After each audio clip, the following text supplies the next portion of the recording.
Olá, bom dia, boa noite, enfim. Esse é um vídeo triste. É um vídeo triste porque eu até fiz uns apontamentos aqui, porque cada vez nós estamos vivenciando coisas horríveis nesse nosso lugar onde nós moramos, que é essa nossa terra. É muito triste o que a gente tem visto. Então eu quero contar, inclusive você pode dizer assim, por que que chama, né, a nova Idade Média e o livre-arbítrio? Que título mais estranho. O que que o livre-arbítrio tem a ver com a Idade Média? Tudo, tudo, tudo. Mas mais do que nunca, hoje, porque eu disse a nova Idade Média. A Idade Média aconteceu, se a gente conhece um pouco de história, lá nos idos do ano 400 e pouco, e ela se estendeu até 1400 e pouco também, praticamente. Foram 900, oficialmente falando, 900 e poucos anos, quase 1000, mas na verdade foram mais de 1000 anos, porque esse modelo da Idade Média, que é um tempo que a gente sabe em que nós paramos, é um tempo de sombras, um tempo em que as coisas elas não aconteciam. Aliás, aconteciam muitas coisas, mas nenhuma delas era digna de ser registrada como uma benesse ou como algo que pudesse ajudar a quem? A você, a mim, a todos nós que somos parte ativa da população. Na Idade Média, quem se deu bem foram quem? A Igreja Católica, né? Vamos deixar bem claro que era aquela que tinha, entre aspas, a capacidade e o poder de se comunicar com Deus, ou seja, era a representação de Deus na Terra, e isso trazia um medo muito grande do ser humano, incluindo reis, né? Aqueles que detinham o poder das nações, enfim. Então a igreja, ela em comum acordo com os reinos, né, porque ela também tinha que negociar tudo isso de uma maneira muito clara, ela conseguiu fazer muitas coisas. Por isso que a Igreja Católica hoje ela é do tamanho que ela é, né? Talvez seja o maior proprietário de imóveis do mundo seja a Igreja Católica, porque quantos e quantos e quantos lugares, terras, enfim, que ela recebeu ao longo de tanto, tanto tempo. Bom, mas a gente não está falando aqui para falar da Igreja Católica, mas somos obrigados a citá-la, porque estamos falando da Idade Média, né? A Idade Média, que é essa página negra da nossa história da humanidade, né? Mas após 1400 e alguma coisa, 1450, se eu não me engano, nós passamos para a Idade Moderna. E a Idade Moderna é interessante porque depois de quase 1000 anos, ou mais de 1000 anos, sendo submetidos a tudo aquilo, ou seja, nós não tínhamos o direito de pensar, não tínhamos o direito de fazer nada. Se nós disséssemos qualquer coisa, como, por exemplo, que o Sol não gira em torno da Terra, sim, a Terra gira em torno do Sol, e sermos mortos pela Igreja por uma heresia. Então, depois de tantas e tantas coisas, a ciência começou a ganhar o seu espaço. E aí, com a ciência, muitas coisas caíram por terra abaixo, né? Caíram por terra, mostrando que nós, na verdade, temos outra forma de entender, deveríamos ter outra forma de entender. Aí veio o Iluminismo, veio o Renascimento e tantas coisas que elevaram a nossa capacidade de entendimento a uma esfera em que nós sequer sabíamos que poderíamos tê-la por causa desses quase 1000 anos de trevas. Trevas talvez seja a palavra mais assertiva, né? E aí o que aconteceu com tudo isso, né? Depois desse momento tão interessante onde muitas forças maravilhosas confluíram para que nós pudéssemos ampliar o nosso entendimento, nós chegamos a uma espécie de plenitude, né? Mas o que é essa plenitude? Aí começaram as democracias, começaram muitas monarquias, elas deixaram de existir, outras permanecem até hoje.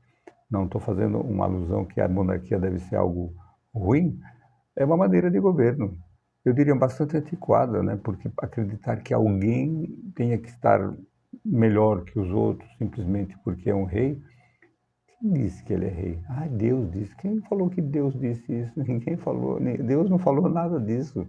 Isso é invenção do próprio homem para se manter aqui, se manter ali, ou fazer o que bem entende. E isso é um fruto, né? Isso é um resquício da Idade Média, assim, e que ainda persiste em muitos lugares.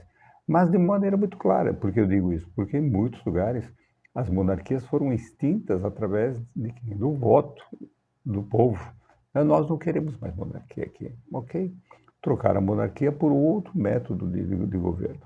Alguns tiveram um pouco mais de felicidade do que outros, mas, enfim, não deixava de ser uma maneira. Afinal de contas, nós sabemos que em todo lugar há de existir alguém que tenha as rédeas do poder para que esse poder possa ser controlado, mas de maneira a atender todo mundo, né? Não como acontece em muitos lugares, onde o poder ele que emana do povo, como diria bem a nossa Constituição, por exemplo, ele na verdade não consegue atender o povo. E ultimamente tem atendido só a poucos, né? Então isso é uma coisa muito complicada que a gente vê, né? Mas aí existe outra coisa. Com toda essa abertura que começou na Idade Moderna e que culminou nas democracias, nos estados de direito, enfim, várias situações, nós usamos muito o nosso livre-arbítrio, o que é bom, porque o livre-arbítrio talvez seja a força mais poderosa que existe no universo, o poder de você decidir o que você vai fazer ou não, ou se você vai realizar aquilo ou não. E a gente tem que entender muito bem esse quesito. Por quê? Porque o livre-arbítrio, ele, na verdade, aparentemente pode ser maravilhoso, e ele é. Claro, eu decidi fazer esse vídeo, por exemplo, ou decidi não fazer nada. É um direito meu. O direito seu de você vê-lo ou não ver é o direito seu. Claro, isso é bom. Mas será que nós usamos o nosso livre-arbítrio da maneira em que nós realmente gostaríamos de usá-lo ou não? Eu vou dar um exemplo do que tem acontecido ultimamente no mundo. O mundo está sendo assolado por movimentos, né? Movimentos que vão trazer coisas que a gente pensou que já estavam sepultadas, que já estavam vencidas, que já estavam, de alguma maneira, acabadas. E não. Todos nós sabemos do nazismo, nós sabemos o que aconteceu por causa do nazismo. A Segunda Guerra Mundial, ela começou através de uma Alemanha nazista, né? A Alemanha hoje é nazista? Não, mas o nazismo começou lá. A gente não fala de outras tantas coisas que aconteceram no mundo em vários lugares em que guerras e guerras e mais guerras, porque o mundo era muito diferente do mundo de hoje. Mas nesse mundo globalizado em que nós vivemos, quando nós tivemos a Segunda Guerra Mundial, tão pronto após a primeira, que estava sempre no mesmo circuito, né? Onde a Alemanha perdeu, e aí nós temos a Segunda Guerra Mundial, que durou praticamente cinco anos, ou mais de 5 anos, onde milhões de pessoas foram mortas nessa tentativa absurda de hegemonia, onde pessoas foram sacrificadas em campos de concentração, coisas assim, coisas abomináveis. E agora a gente vê em muitos lugares pessoas, às vezes jovens, levantando a bandeira nazista, talvez porque eles não entendam absolutamente nada do que isso significa, né? Porque os próprios nazistas, ou ditos nazistas, que votaram e elegeram Adolf Hitler, eles não sabiam aonde eles estavam colocando os seus pés, né? Eles se deram conta do problema que eles criaram para si próprios só depois de algum tempo. Quando começaram as guerras, quando começou a invasão da Polônia, começou várias coisas, e aí eles se deram conta que seus filhos iriam para a frente de batalha. Para provar o quê? Ai, meu pai. Para provar que o que eles acreditavam, e hoje a gente vê essa analogia de ontem, do nazismo com hoje, o que eles acreditavam ser certo, lhes custou tão caro. Porque hoje, muita gente, em muitos desses lugares, como aqui no Brasil também, tiveram a oportunidade de se mostrar, como acontece hoje naquele país chamado Estados Unidos, de se mostrar favoráveis a isso ou aquilo. E tudo isso e aquilo que eles pensam e que eles aprovam, na verdade, vai contra todos os bons princípios que, por exemplo, Jesus Cristo esperaria de nós. Jesus veio aqui provar para nós que é possível amar o próximo como a ti mesmo. Jesus veio aqui para nos mostrar muitas coisas e nós não entendemos nada. E a maior prova disso é o que nós estamos vivendo nesse mundo de hoje, onde nós usamos o nosso livre-arbítrio de maneira tão errada. Eu vou abrir até um parênteses e falar uma coisa aqui. Existe uma passagem que diz assim: não se pode amar a dois deuses. A Deus e a Mamon, por exemplo, fazendo uma referência a um Deus antigo. E eu continuo batendo nessa tecla. Não é possível. Por que eu digo isso? Porque eu vejo isso comumente, todos os dias. Pessoas que eu conheço, pessoas que eu falo toda semana, pessoas que eu falo, vejo várias vezes ao longo da semana, pessoas que se dizem cristãos, né? Cristão no sentido de acreditar no Cristo, e ao mesmo tempo que eles se dizem cristãos e que acreditam em Deus, enfim, eles também acreditam em, em coisas que vão contra tudo aquilo que Deus, através de Jesus Cristo, pregaria. Sério, sério. E eles não se deram conta. Não se deram conta. Isso é temerário. Isso é muito, muito temerário. Porque eles vão se dar conta um dia, mas esse dia talvez seja muito tarde. Não só para eles, para muitos de nós. Então a gente tem que ficar muito atento àquilo que a gente deseja.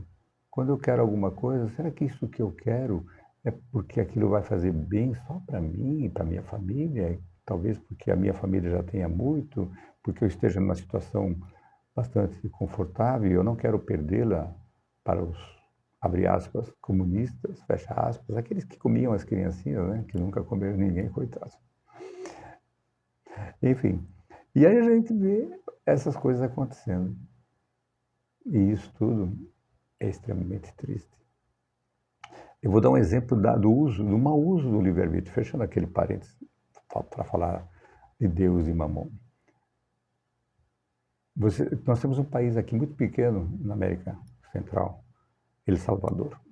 El Salvador é um país que já está com o mesmo presidente há algumas legislaturas, se eu não me engano, a segunda ou a terceira. Não sei porque tem certas coisas que eu prefiro não saber. Ele entrou com uma promessa bastante interessante, diria eu, de acabar com a criminalidade. Porque a criminalidade naquele lugar era extremamente alta, né? Culpa do mau uso do poder dos governos anteriores? Provavelmente sim. Mas, o que ele fez? Ele usou de algumas armas que são, eu diria, bastante inconstitucionais em qualquer lugar. Ele privou, ele criou cadeias gigantescas, penitenciárias monstruosas, onde começou a confinar todos aqueles criminosos que estavam sendo pegos, né? Mas a gente há de entender o seguinte: será que todos eles são presos periculosos? Faça a mesma pergunta aqui no Brasil. Se você olhar o universo de pessoas que estão presas nas penitenciárias brasileiras, você vai encontrar muitíssimos mais ladrões de galinha, aqueles que lá roubaram um tênis ou roubaram um supermercado, talvez para alimentar a família, muito mais desse tipo de criminoso do que aqueles criminosos que roubam, por exemplo, milhões do erário público, milhões que são nossos e ficam impunes. Não tem algo errado nisso? Claro que tem, claro que tem.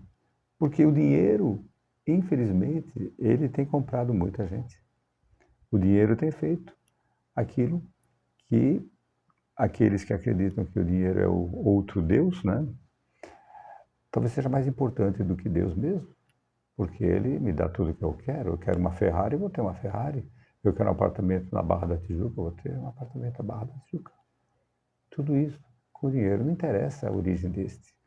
Interessa o que está sendo dado para mim. E a gente vê isso nos noticiários todos os dias, gritando, gritando. E aí esse nosso amigo lá, o presidente desse país, El Salvador, ele fez as cadeias gigantescas e começou a colocar todos lá. Sem direito a advogado, sem direito à defesa. Todos presos. E ele conseguiu reduzir a criminalidade a traços minúsculos. E o povo continua votando nele. Por quê?